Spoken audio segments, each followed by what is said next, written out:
Welcome to the Beyond Ordinary Women podcast. Every 2 weeks, we post podcast versions of one of our free training videos, or you can access our videos now at beyondordinarywomen.org. Enjoy the podcast.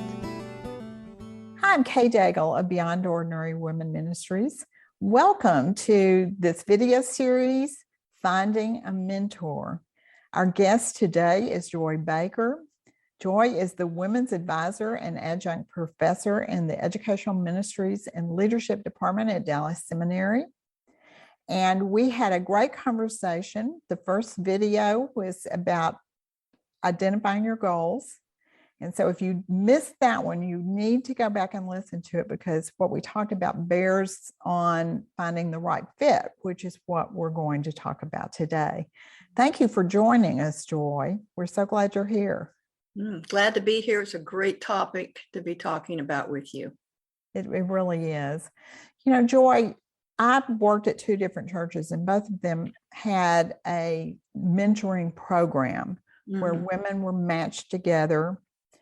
And in both cases, I found that there were many women that it just did not work for. And it really seemed to be because they just didn't, the connection wasn't there somehow. So what does it mean to find the right fit, and how does somebody do that?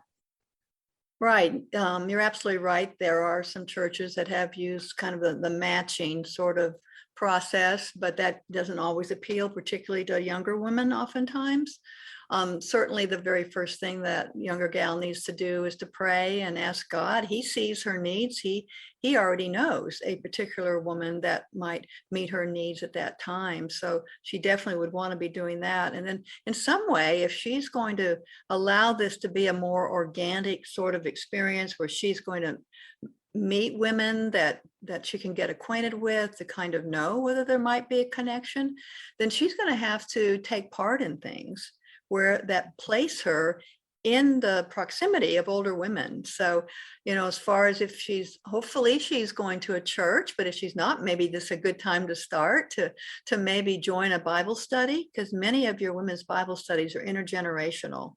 And so this would be an opportunity for her to meet some women that are a little bit older, a little more advanced in the process of life, or to go to church events where there would be a multiple of women. And then the younger gal is going to have to be a little bit initiatory. She's going to have to be willing to at least strike up a conversation, get to know different women, what their backgrounds are, enough so that possibly then the first step would be just, hey, can I meet you for coffee, or can I take you to lunch? It's not as a young woman or a woman that's seeking an older woman, you don't want to just go up to somebody randomly and say, will you mentor me?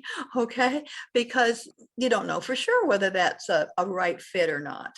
And best to have that initial conversation with an older woman and just find out. And if so, then she could move forward in asking that woman about a more intentional, regular time together. Yes, in fact, I was on the other side of that kind of experience where I was in maybe I was 35, I'm not sure. I was in my 30s, and a woman who was in her 20s in our church came to a Bible study that I was leading, and she wanted to go to lunch one day. So we went to lunch, and at lunch, she told me she had prayed about it and I was supposed to be her mentor. Now, remember, I told you that I had no experience with having a mentor or anything like that. And that term absolutely scared me to death, because I thought, I don't have answers for your questions. My goodness, I'm a mess myself, and it was very intimidating. And so I did pray about it, and I did not feel comfortable at all doing it. So I told her that I just didn't feel that God was leading me to do that. But I felt terrible telling her that. But you really can scare people off if too quickly you say, can we have a mentoring relationship?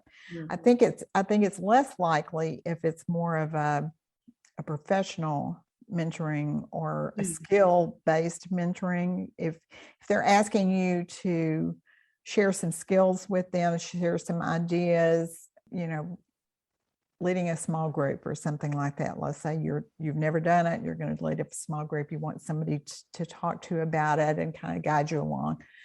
That's not as scary as just saying, be my mentor, Yeah.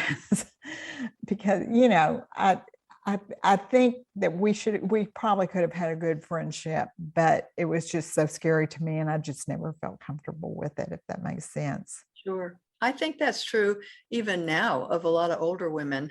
They think the expectations are far beyond anything that they can meet. And so I think that's why the younger gal needs to be very clear kind of what she is looking for, and even what this would look like if she does initiate with women, say, and maybe it's not to use the word mentor, maybe it's just say, would you be willing just to meet with me a few times? I have a couple of issues that I'm struggling with that I think I could use some advice from. I think the younger gal does need to talk about, and does that younger woman even want to meet regularly? Or does she want it to be more of a relationship that she can just call this woman, when there's a need? I know I had a younger gal that lived across the street from me. And after we lived there really a couple of years before she just kind of knocked on my door. Her husband encouraged her to go talk to me. He just felt like maybe with all my gray hair, maybe I had something of value that I could help her with. And so she knocked on my door because there were some pretty serious issues going on in her life. And we spent a couple hours talking together. But then it began to be, in fact, I'll tell you something that I think is, as an older woman, is really important. But I said to her, well, just text me when you like, if you want to get together again sometime. And she's, oh, do you text? She says, my mother doesn't text. And so I said, yes, I do text. And so really, she would just text me. It might be a month or two. And, another issue has come up, and so then she texts me and she say, can you meet with me Thursday night? I said, no, I'm busy Thursday night, but I could Tuesday night. She said, okay, let's do Tuesday night. And so some of the younger women don't want this every Wednesday afternoon at 2:00. And of course, part of it is because they're all working, a lot of them. But I think she needs to be able to share that with the older woman too, because she might say, I have this book on boundaries, and I think I need some help on boundaries. Would you be willing to read that through with me? And can we meet weekly and talk about it? Okay, well, that's a whole different type of structure in a relationship.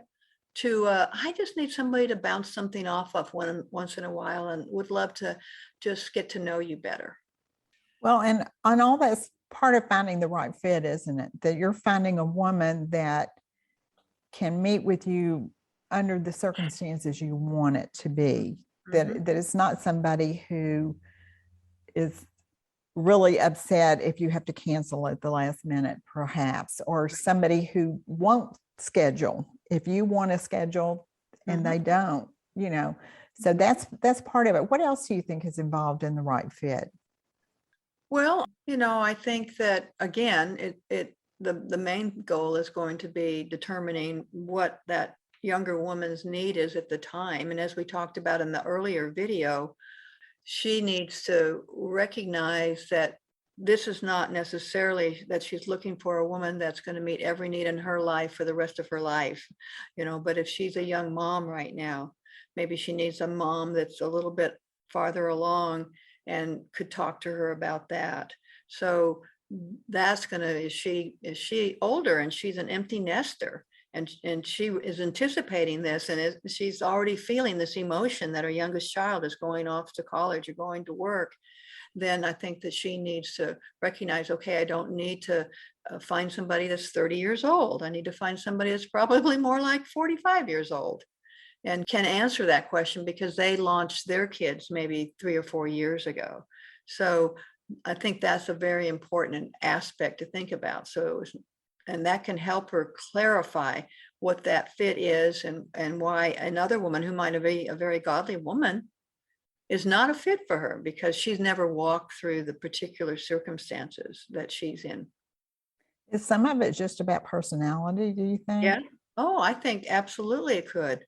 Yes, I think so. And only we can know ourselves what kind of other personality might fit us. Maybe a young gal that's really outgoing may need a little bit quieter, more reserved woman to speak into her life.